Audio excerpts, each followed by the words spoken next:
Campbell Newman has been Premier for just 6 weeks and already he's handing significant powers back to his successor as Lord Mayor. To tell us more, we're joined by political reporter Leonie Mellor. Leonie, what exactly is he proposing here?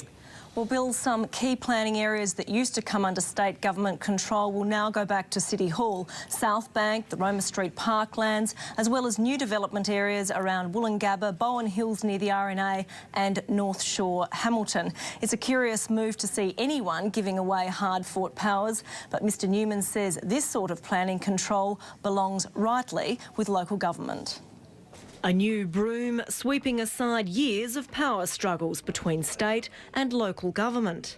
And they need the backup of the state rather than to be belted and bullied and bashed up as they have been in the last 20 years. Labor sees it differently. I believe it's an example of excessive power. Campbell Newman is handing back significant planning powers to his one-time deputy.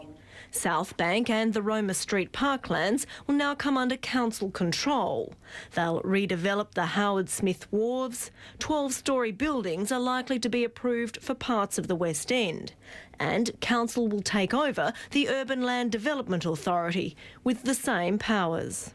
They are handing that to council with the loss of third-party appeals by the community. As for what it means for the South Bank Corporation...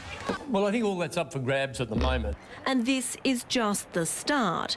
Mr Newman says all councils can expect greater power.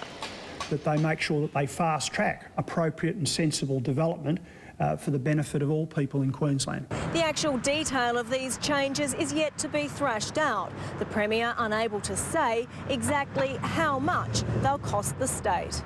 But he says ratepayers won't pay.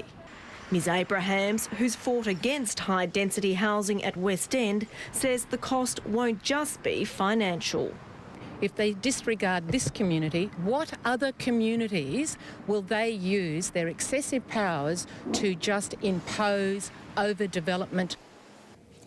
Helen Abrahams from Brisbane City Council there. You heard Mr Newman making it clear he wants development fast-tracked to fire up the state's economy. It must be music to the ears of all developers around the state. Opponents, of course, very nervous in terms of what this may mean to the environment and their suburbs. All right, thank you, Leonie Mellor. Motoring groups are...